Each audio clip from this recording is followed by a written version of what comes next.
Narito tayo ngayon upang matunghayan at pag-usapan ng talaga namang napakainit at nagbabagang napaka-trending na issue ni Ate Erica.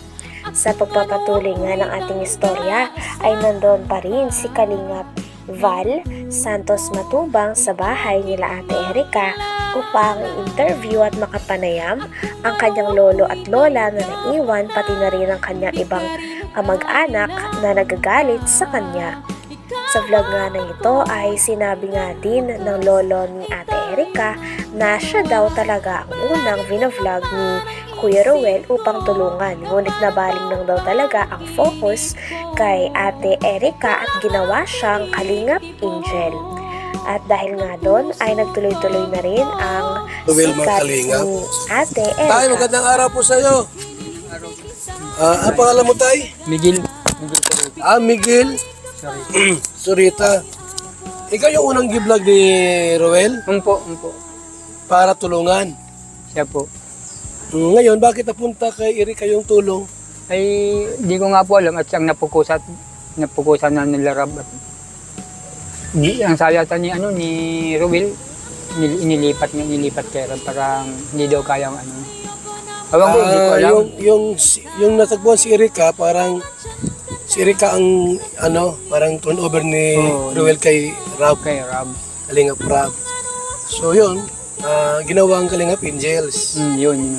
Ayun. So maliwanag po mga kaibigan na dito ba nakatira si Erica noon? Dito po yun. Dito lumaki?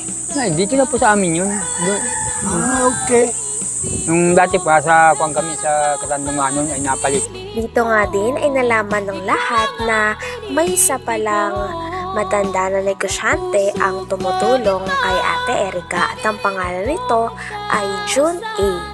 Nakilala daw ito ng tita ni Ate Erica sapagkat nagbigay daw ito ng pera pampaopera sa mata ng lola ni Ate Erica. Ngunit kalaunan ay hindi daw ito napakinabangan o hindi daw nakuha ng lola ni Ate Erica ang pera na ito sapagkat hindi daw ito ay binigay nila Ate Erica.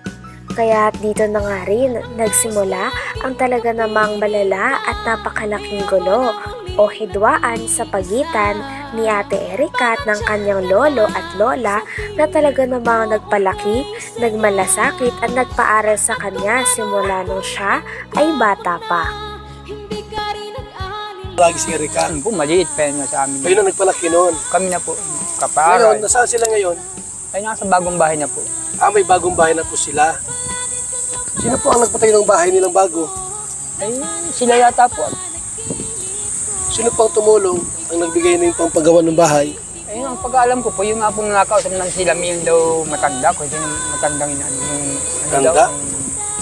Yun, ang alam ba ganun? Jun E yata yun. John A. Jun E. Matanda na ba yon?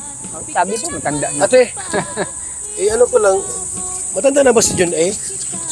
Tanda na po, siguro po mga 60 or 50 yan mga ganun. Nakita mo na di pa? Nakita ko na po yun.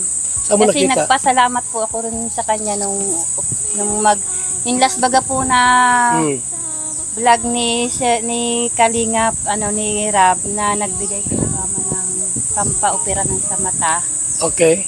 Ay hindi po namin alam na kakontak na pala po yun. Dito nga din ay Kontak nalaman kanina. nila na habang vinavlog daw pala ni Kalingap Rab si Ate Erica ay kakontak na ni Sheila May o ng ate ni Ate Erica si Sir June A na sponsor at negosyante.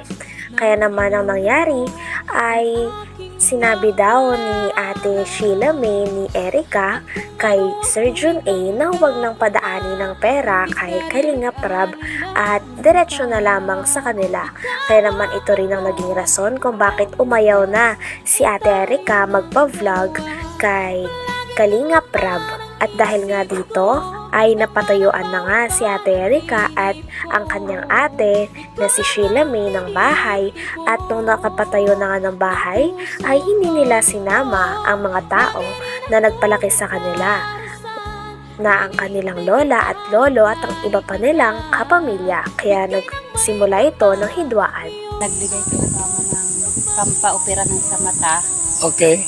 Ay hindi po namin alam na kakontak na pala po yun ni Contact na nino? si Sir Jun ay. Ni Sheila May? Po. Ah, okay. So, Yun lang yun po yung ano namin. nakita mo na si John A sa video. Mahaba yung buhok niya na. Mahaba ang buhok. Okay. So, may edad na. Mm-mm. Okay. So, gusto tinatanong ko si tatay kung sino tumulong sa pabahay nila. Ano po si Sir Jun ay po. Sa kanya pong pabahayan. Itong Opo. kina Erika. Wala po diyang sabi po ng mga ilabers sa kanilang pabahay.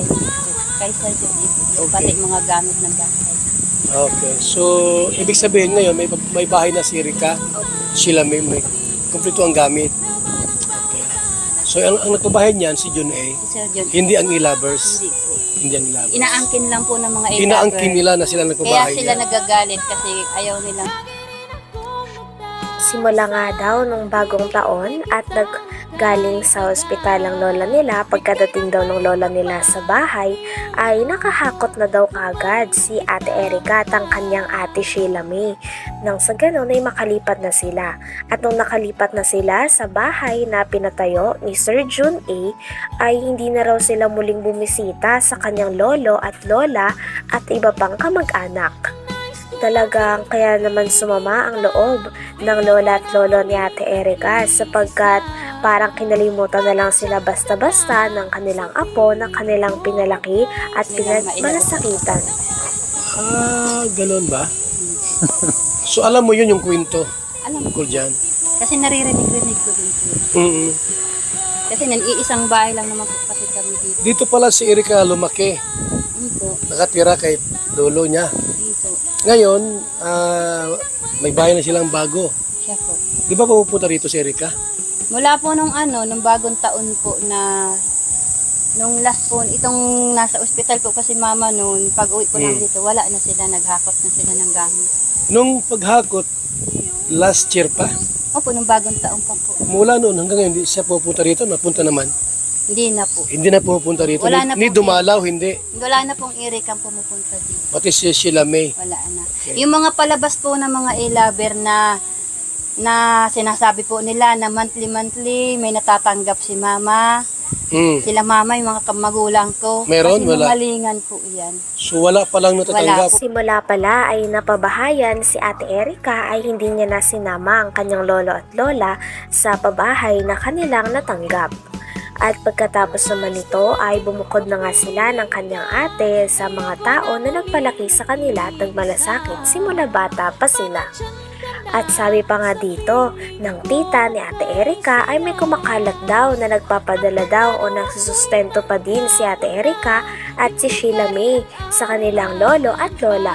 Ngunit hindi daw talaga ito totoo sapagkat simula nung nakalipat si Ate Erika at si Sheila May na kanyang ate sa pabahay ni Sir Jun A ay hindi na raw sila muling bumisita at hindi na rin sila nagpapadala ng pera kaya naman talagang nakasakit ito sa damdamin ng lolo at lola niya sapagkat parang feeling nila ay kinalimutan na lamang sila bigla-bigla ng kanilang mga apong pinalaki nila. Kasi iisang bahay lang naman po kasi kami dito. Dito pala si Erika lumaki. Po. Nakatira kay lolo niya. Po. Ngayon, may bahay na silang bago. Siya po. Di ba pupunta rito si Erika? Mula po nung nung bagong taon po na nung last po, itong nasa ospital po kasi mama noon, pag uwi po namin dito, wala na sila, naghakot na sila ng gamit. Nung paghakot, last year pa, Opo, nung bagong taon pa po. mula noon hanggang ngayon, hindi siya pupunta rito, napunta naman. Hindi na po. Hindi na pupunta rito. Wala na Ni po. dumalaw, hindi. Wala na pong irikang pumupunta dito. Pati si Sheila May. Wala na. Yung mga palabas po ng mga e-lover na sinasabi po nila na monthly may natatanggap si mama. Sila mama, yung mga magulang ko. Meron? Kasi Wala. malingan po yan. So wala pa lang Wala natatanggap. po yan. Yun po yung gusto kong linisin po talaga na nalalaman po ng tao, binabaliktad po nila eh. Okay. Nakakaya pa. Hanggang dito na lamang muna ang talaga namang nagtitrending, nagbabaga at napakainit na issue ni Ate Erika. Maraming salamat sa inyong panunood. Hanggang sa muli. Bye!